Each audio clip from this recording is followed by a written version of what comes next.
La parole de Dieu dit que la crainte de Dieu, c'est le commencement de la sagesse. La honte que vous avez, que vous accordez aux hommes, la crainte que vous accordez aux hommes ne vous apportera rien. Si Dieu te demande de faire quelque chose, même si devant les hommes, ça va paraître comme quelque chose de la honte, ne regarde pas ces choses-là, mais toi fais ce que Dieu te dit. Parce que sur le champ, les hommes ne comprennent pas, mais celui qui détient la clé de l'éternité, c'est Dieu. Et c'est lui-là même qui va marquer la différence. Lorsque tu vas accomplir ce qu'il a dit, les gens qui ont parlé verront comment Dieu va faire des choses grandes avec toi. Alléluia.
Shalom, shalom, bien-aimés dans le Seigneur. Je suis très heureux et très content de vous retrouver encore aujourd'hui.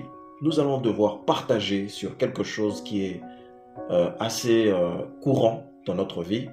Aujourd'hui, nous allons principalement parler de la honte ou de l'opprobre. Amen. Alors, pour cela, nous allons prier. Prions. Éternel Dieu des armées célestes, le Dieu de gloire, le Dieu de toute bonté, mon âme te loue, mon âme te bénit, car tu es le Dieu vivant. Je viens, Père éternel, me laisser entre tes saintes mains. Je viens nous laisser entre tes saintes mains parce que nous avons reçu la bénédiction de ta part pour que tu nous amènes, Seigneur, à aller de l'avant. Aujourd'hui encore, Père éternel Dieu, nous souhaitons, Seigneur, nous enrichir dans ta présence afin que tu nous fortifies, que nous soyons des personnes dignes de toi en toutes circonstances. Que la gloire te revienne pour cet instant et ce moment. Nous soumettons, Père éternel, toutes choses entre tes saintes mains. Nous demandons, Père éternel, d'être guidé par tes anges et d'être couvert par ta protection divine. Laisse que le Saint-Esprit nous accompagne pour la gloire de ton Saint-Nom. Nous neutralisons toutes choses. En ton nom puissant et glorieux Jésus-Christ de Nazareth, nous avons ainsi prié. Amen. Donc, bien-aimés dans le Seigneur, nous allons parler de la honte. Nous allons parler de la honte. Pourquoi? Parce que la honte, c'est quelque chose qui freine la vie des enfants de Dieu. Quelquefois, en tant qu'enfants de Dieu, nous sommes confrontés à certaines réalités qui nous amènent à rencontrer la honte dans notre voie. Mais j'aimerais dire à une personne, le Seigneur a mis à cœur de partager pour donner le courage, pour encourager quelqu'un à toujours marcher dans la sincérité selon la parole de Dieu, parce que c'est la sincérité, c'est la vérité qui affranchit. Jésus dit, vous connaîtrez la vérité et la vérité vous affranchira. Elle vous rendra libre. Donc, bien-aimés, pourquoi nous allons d'abord parler de la honte? S'il y a une chose que Dieu commence à traiter dans la vie des enfants de Dieu, il commence d'abord à traiter la honte. Alors, si on doit parler de la honte, très clairement, la honte, c'est le déshonneur humiliant. C'est lorsqu'on est déshonoré et qu'on est humilié. Vous voyez? Et l'opprobre, c'est lorsqu'on est humilié publiquement. On est déshonoré publiquement. Et nous allons parler de ça. Pourquoi? Parce que la plupart des personnes qui ont marché avec Dieu par le passé, avec le Seigneur, ont été confrontées à cette réalité. Pourquoi? Parce que pour que la honte ou l'humiliation puisse quitter votre vie, il faut que Dieu puisse le traiter. Alors, la meilleure façon de traiter la honte et l'humiliation de ce monde, Dieu nous fait passer par des épreuves. Et dans ces épreuves, Dieu nous apprend à dire la vérité, quel que soit ce que nous allons rencontrer. Pourquoi? Parce que lorsque Dieu ne traite pas cet aspect dans nos vies, nous nous retrouvons bloqués et nous devenons des hommes incapables d'avoir des véritables valeurs. La plupart des hommes qui ont marché avec le Christ ont connu d'une certaine façon l'humiliation et l'opprobre. Pourquoi? Si Dieu ne brisait pas leur personnalité au travers de l'humiliation et de l'opprobre, ils ne pouvaient pas demeurer fermes, sincères et pratiques dans la mission que Dieu leur avait envoyée. Prenons l'exemple de David. David était une personne qui est née dans une famille, comme il a dit lui-même, il était issu du péché. Ça, c'est numéro un. Deuxièmement, c'était pas quelqu'un qui était favorisé. Il n'avait pas une vie favorable. Il n'avait pas une vie plaisante comme la vie de ses frères, comme Eliab et les autres. Lui, il était berger, il était dans la bergerie, il travaillait avec les moutons, alors que ses frères se gambadaient dans leur maison, profitant de tout ce qu'il y avait auprès de leur père. Deuxièmement. Et puis la troisième des choses, tout au long de la vie de David, il va connaître une succession de déshonneur ou de honte parce que Dieu va faire cela pour travailler et pour forger sa personnalité. J'aimerais dire à quelqu'un, mon frère, ma soeur, toi qui traverses une période difficile, toi qui connais des moments de honte ou des moments d'abandon dans ce monde, ne sois pas dans la tristesse, car parfois, Dieu traite ses enfants dans cette mode opératoire. Au-delà de ce que nous avons dit, David va réussir à gagner un petit peu d'honneur lorsqu'il va vaincre Goliath. Nous connaissons tous, les versets bibliques sont inscrits ci-dessous. Mais au-delà de la victoire qu'il va avoir, il va subir encore l'humiliation et le déshonneur. La place qui était le sien alors qu'il gagnait des victoires, il va être chassé de cette place. Vous comprenez?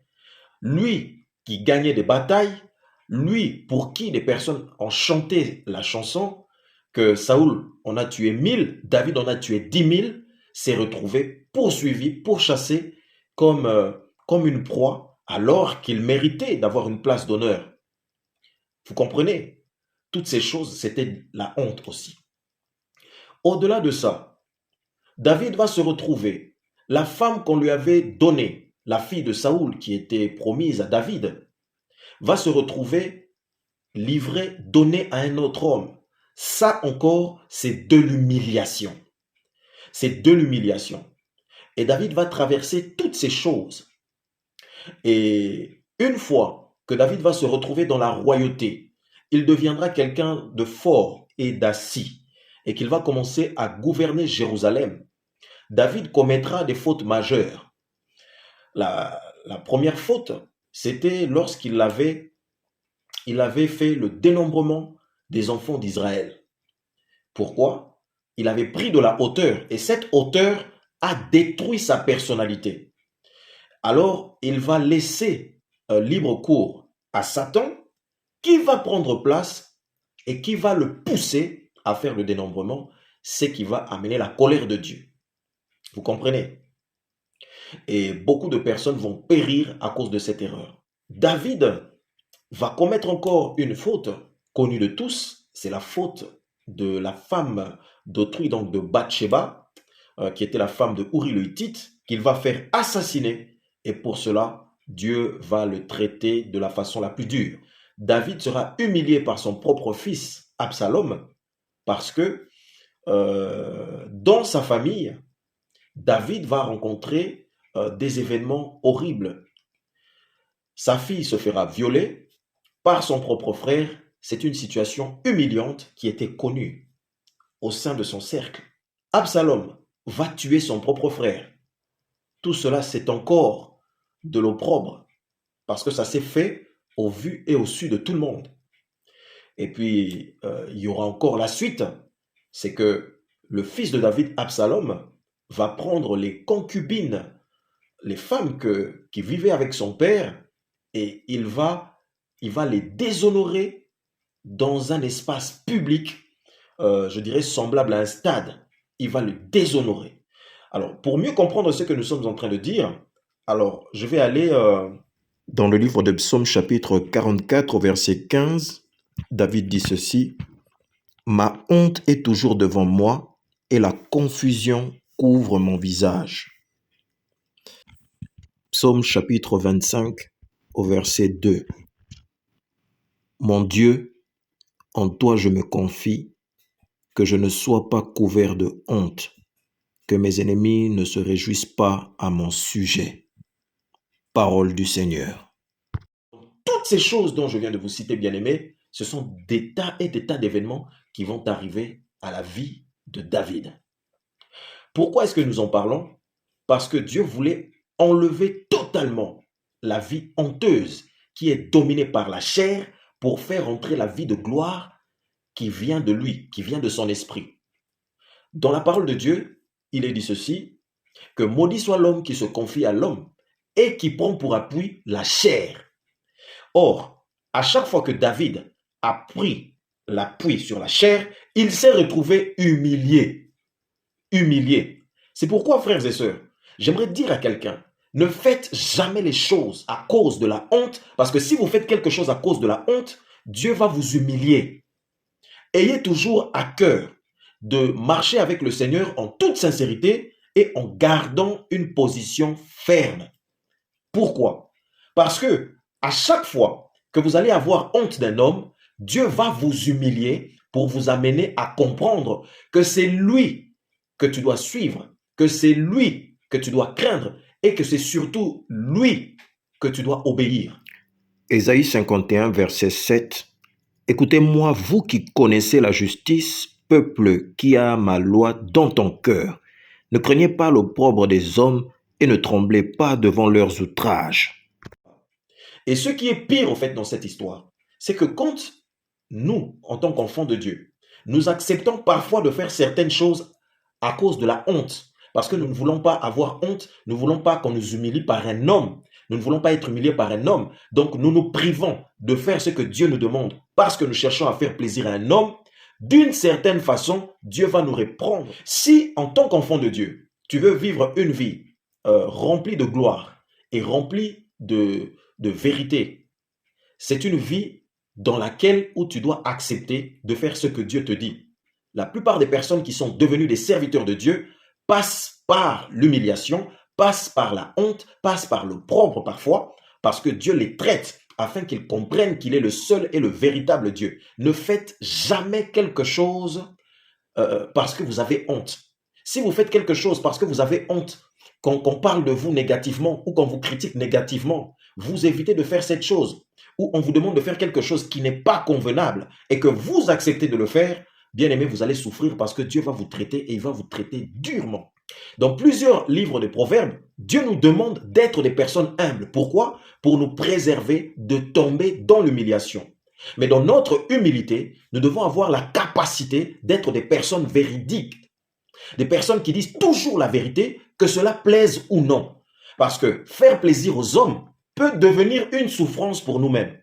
Aujourd'hui, quand nous constatons dans la plupart des familles, vous avez des gens parfois qui acceptent de faire les choses justes parce que c'est un parent proche, parce que c'est quelqu'un d'un niveau élevé. Mais lorsque les souffrances arrivent, les souffrances sont souvent vécues seules. David, comme j'ai dit tout à l'heure, lorsqu'il avait pris ces mauvaises décisions, il les avait prises. Il avait l'autorité, il avait le pouvoir et il avait exercé cette autorité. Mais seulement, il avait exercé de la mauvaise manière, car Dieu condamnait ce genre d'acte. Comme Dieu se lève toujours contre l'orgueil, Dieu a fini par l'humilier.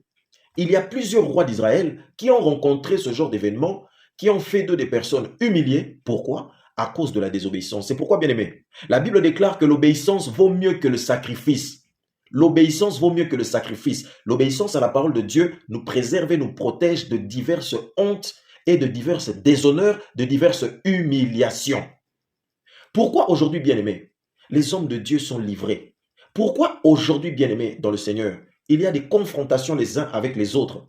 Pourquoi, bien-aimés, dans le Seigneur, aujourd'hui, Internet est en train d'humilier les uns après les autres, les grands hommes, des hommes éminents? La honte, c'est le partage de toute personne qui entre dans la désobéissance à Dieu par la voie de l'orgueil. Lorsque nous laissons l'orgueil prendre part dans nos vies, Dieu nous traite dans l'humiliation. À ce moment-là, il se lève et il nous brise. Tu peux être un président, tu seras brisé. Tu peux être un ministre, tu seras brisé. Tu peux être un PDG, tu seras brisé. Tu peux être un pasteur, tu seras brisé. Tu peux être un prêtre, tu seras brisé. Tu peux être un acteur, tu seras brisé. N'importe quel homme dit grand dans ce monde, quel que soit le travail qu'il fait, a toujours été confronté à l'humiliation et à la honte. C'est pourquoi, bien aimé, nous devons comprendre ici qu'il y a deux volets. Là, j'ai d'abord parlé du volet de la manière dont Dieu brise ses enfants pour les ramener dans la droiture. Mais dans le deuxième volet, c'est l'humiliation continuelle, perpétuelle et incessante. Ça, c'est de la honte diabolique. C'est de l'humiliation, c'est l'opprobre diabolique. Lorsque Dieu t'humilie, c'est pour te relever, pour te permettre d'avancer et de progresser avec lui en toute sincérité. Mais lorsque le diable t'humilie, lorsque l'ennemi t'humilie, lorsque Satan t'humilie, même si tu vis dans l'opulence, même si tu vis dans une richesse, ton humiliation sera continuelle et perpétuelle. Ça ne s'arrêtera pas. Les hommes peuvent te regarder, ils peuvent voir ta personnalité, dire que tu jouis d'un honneur, tu jouis de beaucoup d'argent, tu jouis d'un charisme, tu jouis d'une personnalité. Mais lorsque tu seras seul face à certaines réalités, dans ta propre vie, dans ta propre maison, dans ce que tu fais, tu seras constamment humilié. C'est pourquoi j'aimerais dire à quelqu'un, préfère mieux d'être brisé par Dieu et d'être relevé par lui, plutôt que de chercher une gloire d'apparence auprès des hommes, mais de se retrouver dans des difficultés et dans des sérieuses souffrances interminables devant Dieu. Parce que la plupart de ceux qui ont fait le choix de s'attacher aux œuvres des ténèbres, devant les hommes, ils brillent, mais dans les ténèbres, ce sont des esclaves, des personnes qui souffrent incessamment. Bien-aimé, aimer Dieu, c'est bénéficier de la grâce d'avoir une vie saine, une vie où tu es à l'aise, où tu manges à ton aise, où tu dors à ton aise, où tu vis à ton... Au fait, tout ce que tu fais, tu n'as pas de contraintes, tu n'as rien qui t'oppresse, tu es libre. Et c'est pourquoi nous le répétons sans cesse en disant, c'est la liberté qui affranchit. Jésus a dit, vous connaîtrez la vérité et la vérité vous affranchira. Vous comprenez, bien-aimés? Donc cette liberté que Christ nous a donnée, c'est une liberté puissante et forte. Pourquoi? Parce que ça nous permet de vivre en étant réellement heureux. C'est-à-dire que tu peux ne pas avoir beaucoup d'argent, tu peux ne pas avoir l'opulence à l'extrême, mais à partir du moment où tu es avec le Seigneur, tu as un calme, tu as une sérénité que personne ne peut voler. Et ces choses, bien-aimées, vous ne pouvez pas savoir combien de stars, combien de personnalités publiques, combien de personnes ont besoin d'avoir la vie que vous avez, ont besoin d'avoir la vie que vous menez, mais ils ne l'ont pas. Alors, pour comprendre et pour consolider ce que nous sommes en train de partager, nous allons aller dans la Bible. Principalement, nous allons prendre dans Matthieu chapitre 10, verset 28, la parole de Dieu déclare « Ne craignez pas ceux qui tuent le corps et qui ne peuvent tuer l'âme. Craignez plutôt celui qui peut faire périr l'âme et le corps dans la géhenne. » Aujourd'hui, beaucoup d'hommes, beaucoup de personnes, beaucoup d'enfants de Dieu craignent les hommes. L'une des principales causes qui peut amener le déshonneur et l'humiliation que Dieu envoie pour nous traiter, c'est que nous craignons les hommes. Nous faisons de certains hommes des dieux. Nous donnons l'honneur qui est dû à Dieu à certaines personnes comme si c'était eux qui étaient Dieu. Attention, quand on descend jusqu'à ce niveau, il arrive un moment donné où le Seigneur va nous traiter durement. La même chose était arrivée au père Abraham. Et ça, vous allez retrouver ça dans le livre de Genèse chapitre 12, à partir du verset 10 jusqu'au verset 20. Là-bas, ils vont expliquer ce qui s'était passé avec Abraham, qui va avoir peur du Pharaon. À cause de cette peur, Abraham va demander à sa femme de mentir afin qu'il puisse s'acquérir certaines faveurs à cause d'elle. Il le dit lui-même. Si vous allez dans le livre de Genèse, Genèse chapitre 12, à partir du verset 11, la parole de Dieu nous dit ceci. Comme ils étaient prêts d'entrer en Égypte, il dit à Sarai, sa femme, « Voici, je sais que tu es une femme belle de figure. Quand les Égyptiens te verront, ils diront, c'est sa femme. Et ils me tueront et te laisseront en vie. Dis, je te prie, que tu es ma sœur, afin que je sois bien traité à cause de toi et que mon âme vive grâce à toi. » Il n'a pas dit « et que mon âme vive grâce à Dieu ». Vous comprenez? Lorsque vous craignez les hommes, que vous donnez plus d'importance aux hommes qu'à Dieu, à ce moment, Dieu pour vous relever, il vous brise. C'est pourquoi, quand vous allez descendre plus bas, lorsque le pharaon va comprendre, après avoir reçu des maux dans sa vie parce que Dieu va s'occuper de lui, il finira par comprendre que c'était la femme d'Abraham. Mais quelle est la personne qui a dit à Pharaon que c'était la femme d'Abraham? Point d'interrogation. Mais ce que nous savons, il lui a rendu. Il lui a dit, prends, voici ta femme. Prends-la et va-t'en. Genèse chapitre 12, verset 19. Vous comprenez? C'est quelque chose qui est très important. Lorsque vous donnez une crainte à l'homme, cette crainte qui ne doit revenir qu'à Dieu seul, vous allez finir par être sérieusement humilié. Cherchez plutôt à gagner la faveur de Dieu plutôt que de rechercher la faveur d'un homme. Car un homme aussi grand soit-il, quel que soit le poste qu'il occupe, que ce soit des postes de type ecclésiastique ou de type ministériel ou des affairistes, des personnes qui ont de l'argent, peu importe, d'une manière ou d'une autre, lorsque vous privilégiez l'homme, l'homme va vous trahir. Alors qu'en réalité, celui qui ne change pas, c'est Dieu. C'est pourquoi, bien aimé, j'aimerais dire à quelqu'un, on doit faire très attention. Donc, l'un des éléments qui fait en sorte que Dieu nous traite de cette manière, c'est parce que nous privilégions, nous donnons une place aux hommes plus qu'à lui. C'est pourquoi nous ne sommes pas épargnés. Il nous traite, mais c'est très dur. C'est pourquoi j'aimerais dire à quelqu'un, si tu veux éviter de souffrir, apprends à obéir à Dieu. Apprends à obéir à Dieu, quel que soit ce que le Seigneur te dit. Et si Dieu te demande de faire quelque chose, même si tu as honte de le faire, mais si c'est le Seigneur qui te demande de le faire, il faut le faire. Parce que cette honte deviendra un sujet de gloire. Regardez l'exemple de Jésus. Regardez l'exemple de lui-même. Il est descendu, il a abandonné sa royauté. Il est venu s'humilier devant la créature. Ça, c'est une chose très difficile que beaucoup de païens ne peuvent pas comprendre. Et que beaucoup de personnes d'autres religions ont du mal à accepter. Pourquoi? Parce que c'est la grandeur. La véritable grandeur passe aussi par l'humiliation. Vous comprenez? C'est pourquoi, bien aimé, j'aimerais dire à quelqu'un, ne regrette jamais sur le brisement que Dieu utilise pour te faire grandir. Car tout homme ou toute femme, quelle que soit la nature de ces personnes ou leur fonction, d'une manière ou d'une autre, sont tous passés par des humiliations. Vous comprenez? Il n'existe pas quelqu'un sur la terre qui devienne grand sans avoir à passer par l'humiliation. Que ce soit dans le domaine du Seigneur ou que ce soit dans le domaine des satanistes.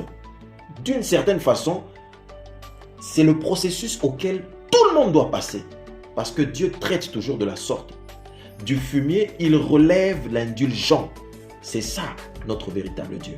J'aimerais dire à quelqu'un, pendant longtemps, tu as cru que ta vie doit rester coincée dans cette situation.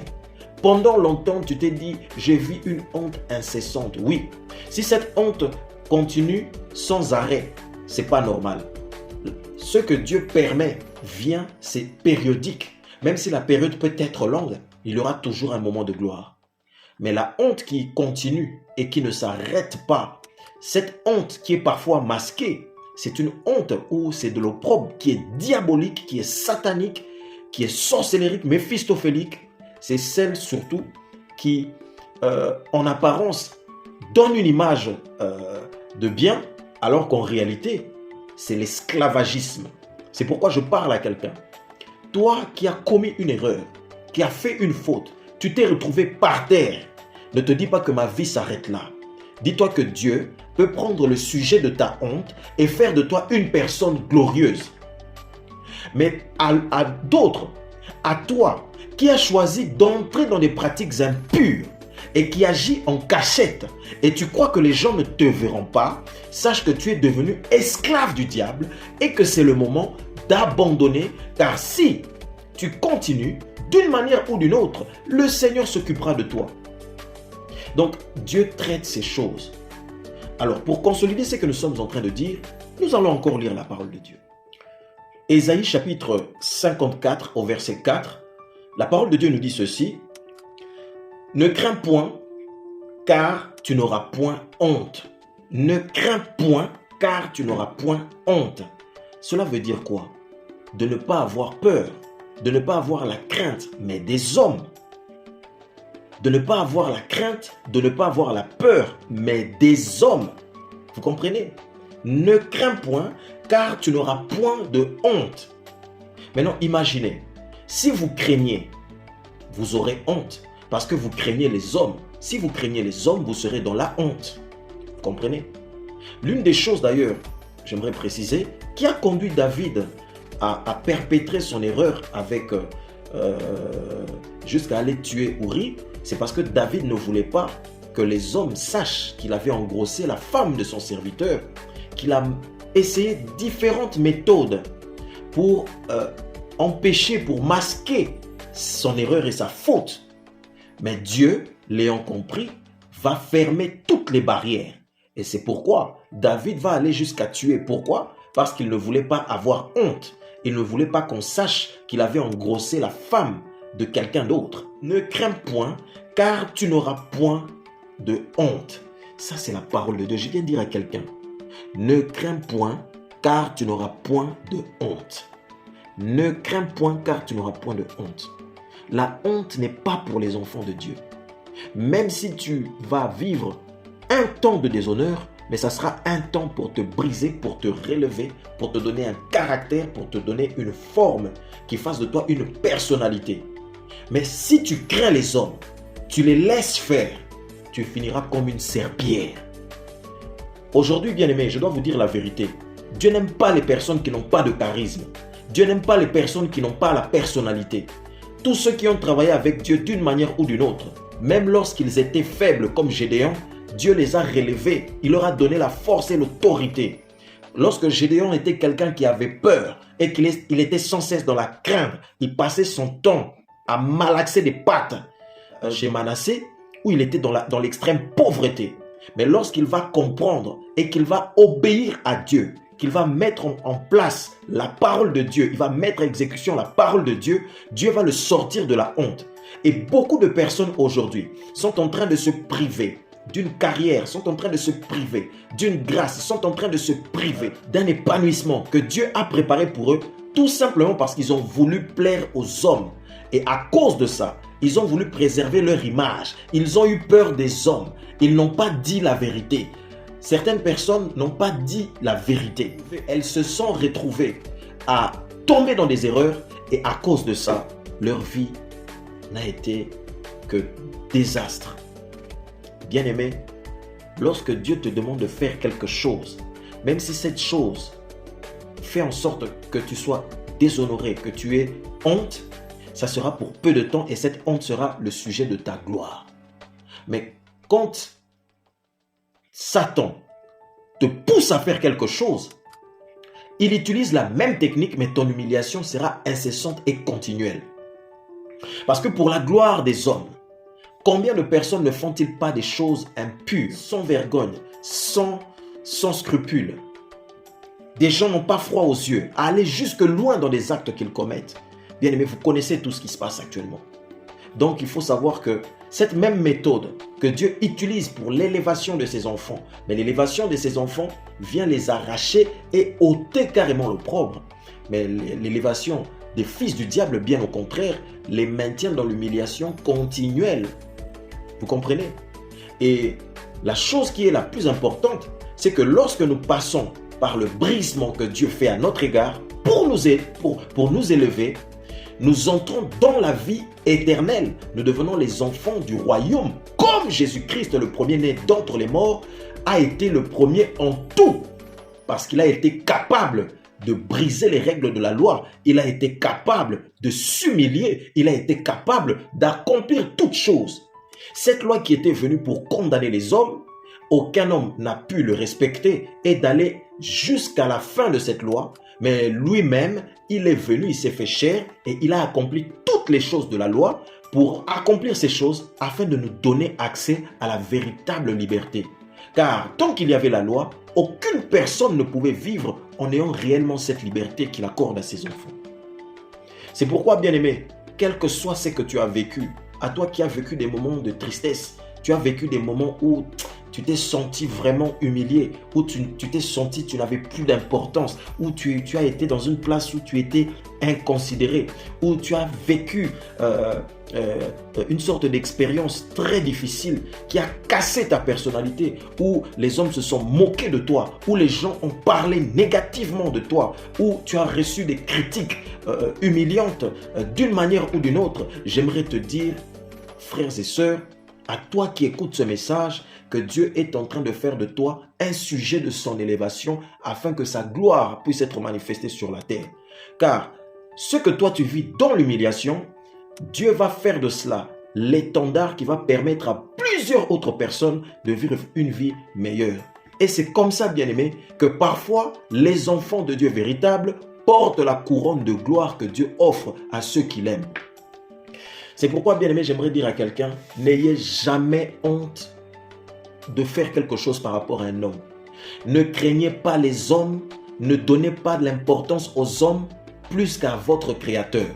Faites confiance à Dieu. Marchez avec Jésus-Christ. Marchez avec le Seigneur Jésus-Christ de Nazareth.